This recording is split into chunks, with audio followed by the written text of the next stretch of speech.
Mulai. Selamat malam semua, saya Cita Dewi Putri sebagai moderator dari kelompok 6. Dan hari ini saya bersama rekan kelompok saya sebagai pembaca materi. Yang pertama adalah penyajian materi kepada teman kelompok saya. Selaku penyampaian materi, saya persilakan.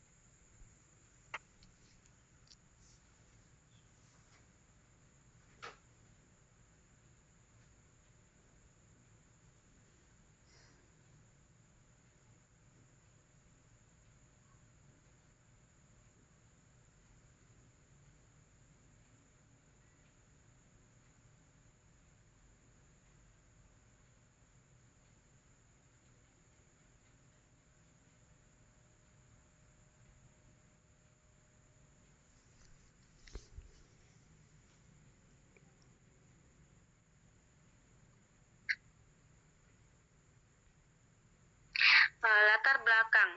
Etika Pancasila itu lebih dekat pada pengertian etika keutamaan atau etika kebajikan. Meskipun corak kedua mainstream yang lain, deontologis dan teleologis termuat pula di dalamnya. Namun, etika keutamaan lebih dominan karena etika Pancasila tercermin dalam 4 tabiat saleh, yaitu kebijaksanaan, kesederhanaan, keteguhan, dan keadilan. Kebijaksanaan artinya melaksanakan suatu tindakan yang didorong oleh kehendak yang tertuju pada kebaikan serta atas dasar kesatuan akal, rasa, kehendak yang berupa kepercayaan yang tertuju pada kenyataan mutlak dengan memelihara nilai-nilai hidup kemanusiaan dan nilai-nilai hidup religius. Next. Konsep Pancasila sebagai sistem etika. Pengertian etika. Kata etika berasal dari bahasa Yunani yaitu ethos, yang memiliki arti yaitu adat, kebiasaan, watak atau kelakuan manusia. Dalam Kamus Besar Bahasa Indonesia, etika memiliki arti sebagai ilmu tentang yang baik dan apa yang buruk dan tentang hak dan kewajiban moral atau akhlak. Selain etika, juga dikenal istilah etiket yang berasal dari bahasa Prancis etiquette. Etiket ini biasa digunakan oleh para bangsawan kerajaan Prancis pada saat mengadakan acara pertemuan resmi, pesta, dan lain-lain. Dalam acara tersebut, etiket digunakan untuk mengatur tata krama sesuai dengan tempat dan acara. Etika dan etiket yang sama mengatur tentang perilaku manusia. Perbedaannya yaitu etika yang berarti moral dan etiket yang berarti sopan santun. Next.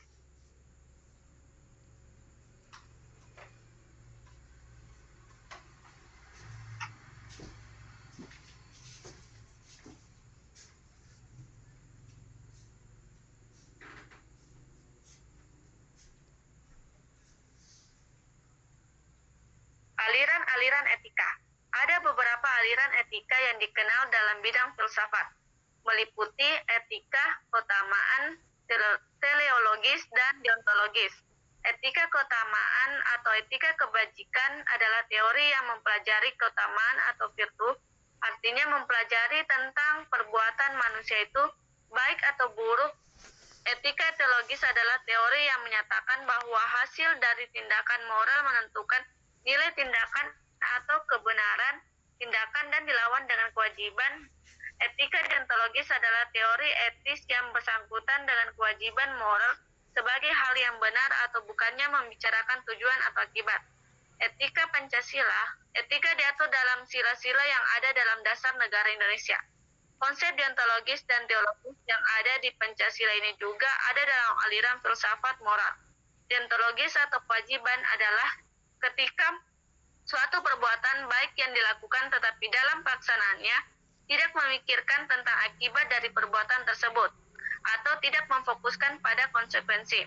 Dalam konsep teologis lebih kepada memikirkan tentang tindakan moral yang akan dilakukan terlebih dahulu, karena itu menentukan nilai dan kebenaran dari tindakan tersebut.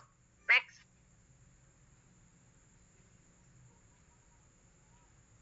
Saya serahkan kepada moderator.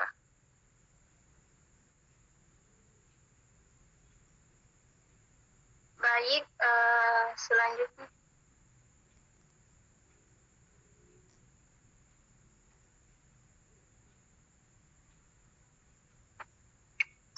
dibacakan oleh Nur Fitrah.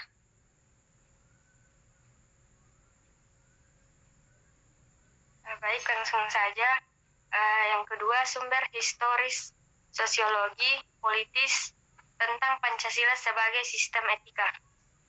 Sumber historis: pada zaman Orde Lama, Pancasila sebagai sistem etika masih berbentuk sebagai filosofi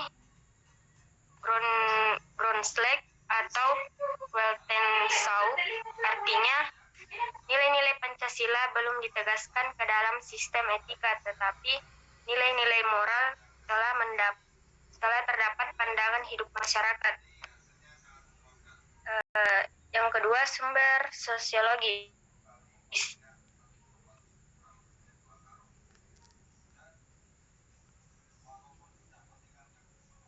Sumber sosiologi Pancasila sebagai sistem etika dapat ditemukan dalam kehidupan masyarakat berbagai etnik di Indonesia. Misalnya orang Minangkabau dalam hal bermusyawarah memakai prinsip bulat air oleh pembunuh, bulat kata olehmu. Ini sebagai sumber politis. Sumber politis Pancasila dalam norma-norma dasar Grundor sebagai sumber penyusunan berbagai peraturan perundang-undangan di Indonesia. Pancasila sebagai sistem etika merupakan norma tertinggi yang sifatnya abstrak, sedangkan perundang-undangan merupakan norma yang ada di bawahnya bersifat konkret. Next.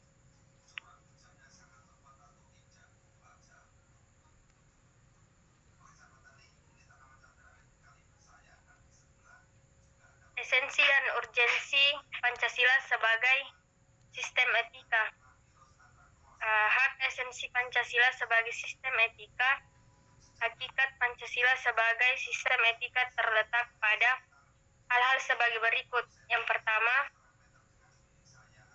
hakikat sila ketuhanan terletak pada keyakinan bangsa Indonesia bahwa Tuhan sebagai penjamin prinsip-prinsip moral. Artinya setiap perilaku warga negara harus didasarkan atas nilai-nilai moral yang bersumber pada norma agama. Yang kedua, hakikat sila kemanusiaan terletak pada actus humanus, yaitu tindakan manusia yang mengandung implikasi dan konsekuensi moral yang dibedakan dengan actus homini, yaitu tindakan manusia yang biasa.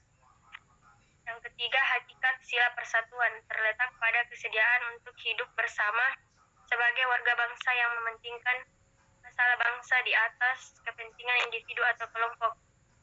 Yang keempat, hakikat sila kerakyatan terletak pada prinsip musyawarah untuk mufakat, artinya menghargai diri sendiri, sama halnya dengan Indonesia merupakan perwujudan dari sistem etika yang tidak menekankan pada kewajiban semata atau deontologis, atau menekankan pada tujuan belaka teleologis, tetapi lebih menonjolkan keutamaan atau virtu etis yang terkandung dalam nilai keadilan itu sendiri.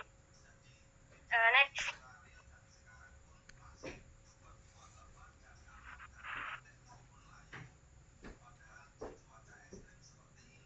Urgensi Pancasila sebagai sistem etika.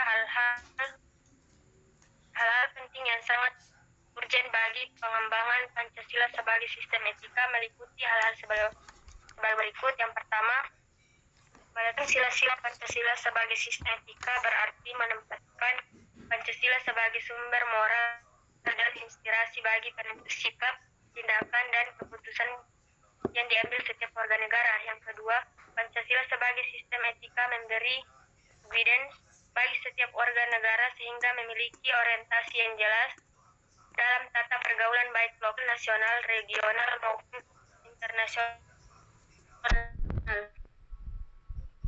ketiga, Pancasila sebagai sistem etika dapat menjadi dasar analisis bagi berbagai kebijakan yang dibuat oleh penyelenggara negara sehingga tidak keluar dari semangat negara kebangsaan yang berjiwa Pancasila.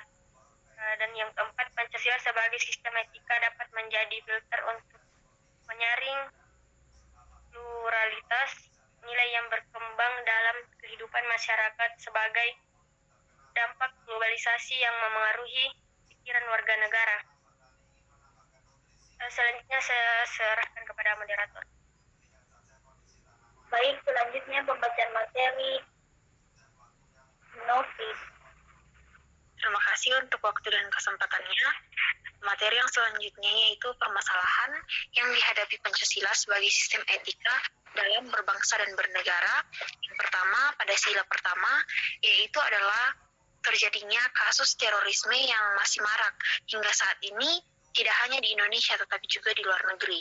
Yang kedua, masih banyak terjadi kasus pelanggaran HAM yang dapat kita ambil contoh dari banyaknya kasus pelecehan seksual yang terjadi di Indonesia.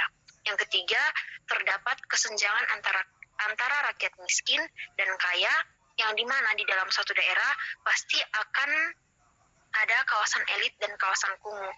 Yang keempat, banyaknya kasus korupsi yang masih ada di Indonesia.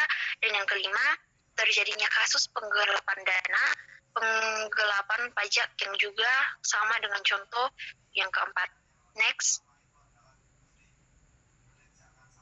Faktor-faktor pendukung dan penghambat penerapan Pancasila sebagai sistem etika. Faktor pendukung penerapan Pancasila sebagai sistem etika yaitu yang pertama, pendidikan karakter. Yang kedua, kriteria acuan penyelenggara negara. Yang ketiga, membangkitkan kesadaran wajib pajak. Yang keempat, penerapan nilai Pancasila dalam Undang-Undang Hak Asasi Manusia. Yang kelima, penerapan nilai Pancasila dalam Undang-Undang Lingkungan Hidup. Next. Faktor penghambat penerapan Pancasila sebagai sistem etika, yaitu yang pertama, faktor internal, yang menyebabkan minimnya penerapan nilai Pancasila bisa disebabkan berbagai hal. Salah satu contohnya, sistem pendidikan di Indonesia yang kurang memperhatikan pembelajaran moral dan etika. Kita bisa melihat bahwasanya standar pendidikan dan lulusan sekolah-sekolah ditentukan oleh pelajaran-pelajaran seperti matematika, bahasa Indonesia, IPA, dan bahasa Inggris.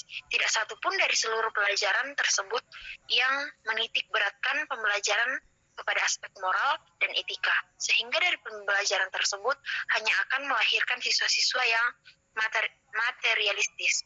Yang kedua, faktor eksternal adalah banyaknya pengaruh budaya dan peradaban luar negeri yang menyebabkan anjlok dan luruhnya jati diri bangsa yang telah dirangkum dalam Pancasila. Kita sangat menyayangkan penyalahgunaan kebebasan seperti yang telah didengungkan oleh negara lain tentang hak asasi manusia. Next. Selanjutnya saya serahkan kepada moderator.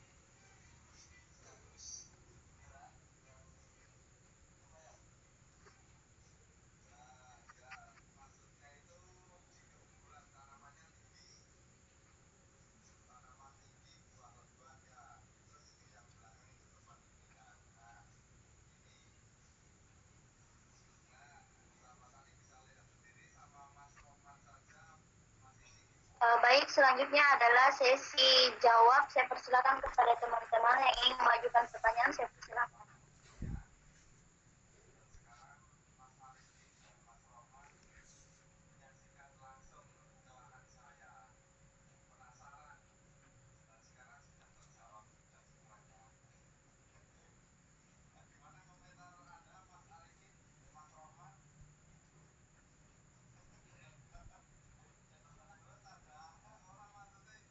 Saya persilakan kepada Nurul Fitra.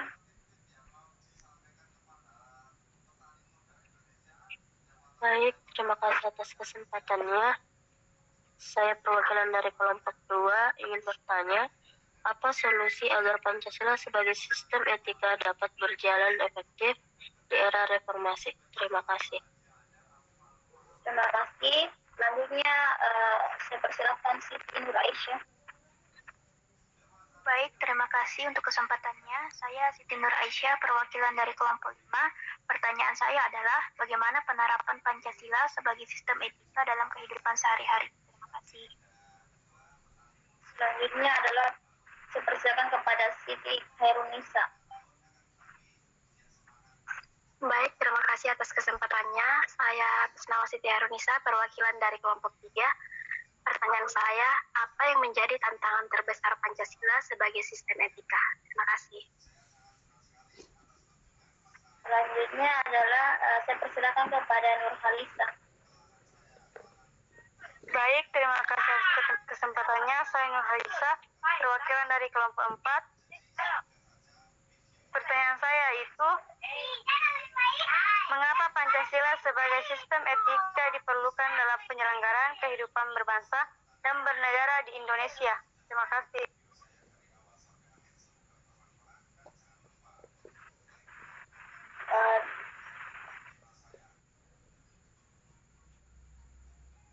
Terima kasih.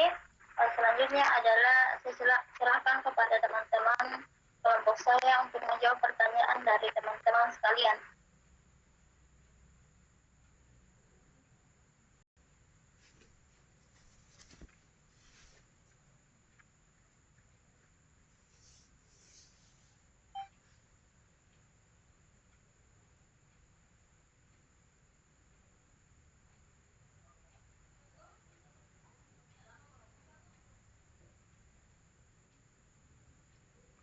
Baiklah, saya akan menjawab pertanyaan dari Nurul Fitrah. Apa solusi agar Pancasila sebagai sistem etika dapat berjalan efektif di era reformasi?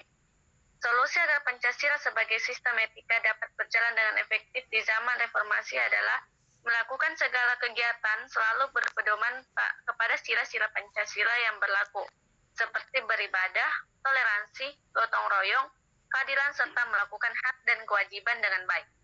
Terima kasih. Kepada Nurul Fitra, apakah jawaban dari teman kelompok saya diterima? Terima kasih, jawabannya saya terima. Baik, kepada teman kelompok saya persilakan untuk menjawab pertanyaan dari teman.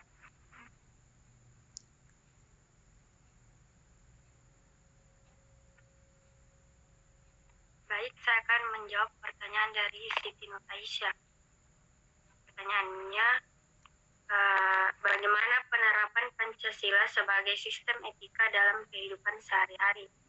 Penerapan Pancasila dalam kehidupan sehari-hari, prinsip ini dapat diterapkan dengan cara memahami, menghargai, dan menerima perbedaan-perbedaan yang ada di masyarakat.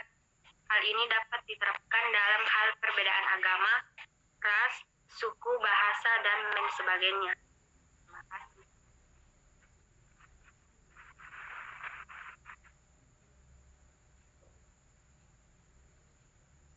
Baik, apakah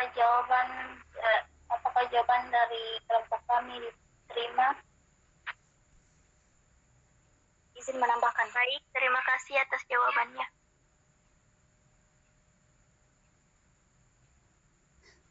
Silakan Sinar untuk menambahkan.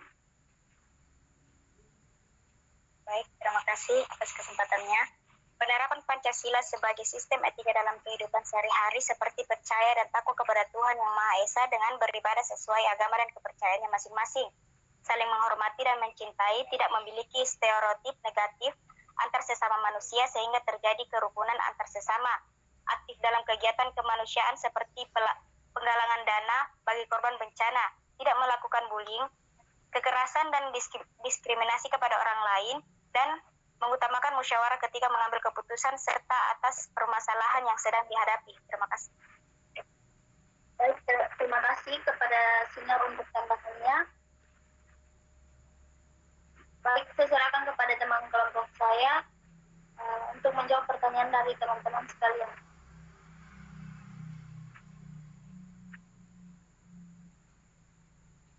Baiklah, saya akan menjawab pertanyaan dari Ririn. Sebutkan dan jelaskan apa yang menjadi landasan Pancasila. Landasan Pancasila ada 4, yaitu landasan filosofis, kultural, landasan historis, serta landasan yuridis. Landasan filosofis merupakan Pancasila, perspektif sejarah perjuangan bangsa. Landasan filosofis merupakan filsafat Pancasila sebagai bagian dalam pendidikan Indonesia.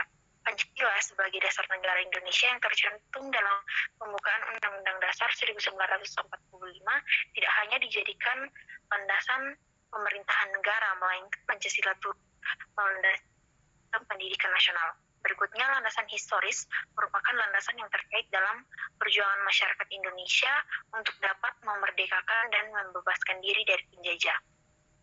Landasan kultural merupakan pengembangan pendidikan Pancasila yang didasari pada nilai-nilai luhur bangsa Indonesia dalam kehidupan nasional. Nilai luhur telah ada berabad-abad yang lalu. Pembentukan Pancasila berasal dari nilai kehidupan nenek moyang yang telah menyatu dengan bangsa Indonesia. Pancasila berkaitan terhadap istiadat, kesenian maupun kebudayaan Indonesia. Dan yang terakhir, landasan yuridis merupakan landasan yang berkaitan dengan aturan perundang-undangan. Contoh dalam landasan yuridis adalah Undang Nomor 20 Tahun 2003 tentang Sistem Pendidikan Nasional dan Pasal 31 Ayat 1 Undang-Undang Dasar 1945 yang menyatakan bahwa warga negara berhak mendapat pendidikan. Itu jawaban dari saya kembalikan kepada moderator. Baik, terima kasih. Apakah jawaban dari kepada Ririn Samratullah ini, apakah jawaban dari Novi Angela Rantubun diterima? Baik, terima kasih atas jawabannya. Jawabannya kami terima. Baik, selanjutnya saya serahkan kepada teman kelompok saya menjawab pertanyaan dari teman-teman sekalian. Baiklah, saya akan menjawab pertanyaan dari Aliza dari kelompok 4. Pertanyaannya yaitu, mengapa Pancasila sebagai sistem etika diperlukan dalam penyelenggaraan kehidupan berbangsa dan bernegara di Indonesia? Etika Pancasila diperlukan dalam kehidupan bermasyarakat, berbangsa, dan bernegara, sebab bersihkan tuntunan nilai-nilai moral yang hidup.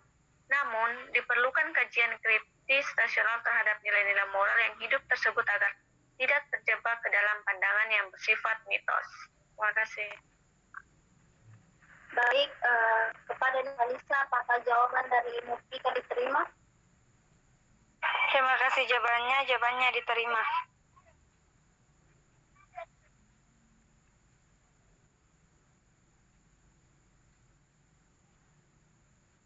Baik,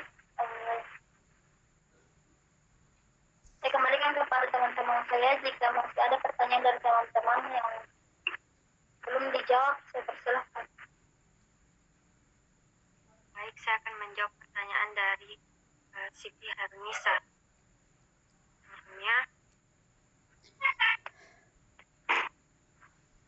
Apa yang menjadi tantangan terbesar Pancasila sebagai sistem etika?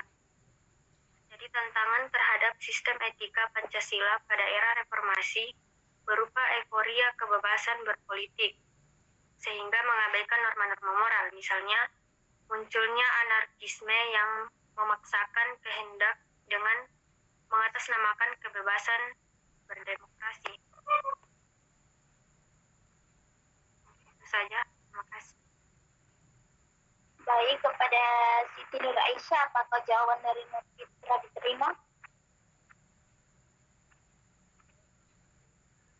Baik, terima kasih atas jawaban yang telah diberikan dan jawabannya saya terima.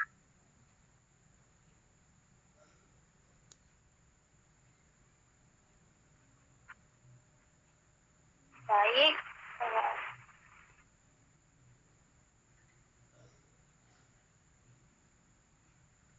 sekian presentasi kelompok kami hari ini. Terima kasih pada teman-teman sudah meluangkan waktunya. Baik, saya akan membacakan kesimpulan dari materi kami.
Baik, saya akan bacakan kesimpulan dari kelompok kami.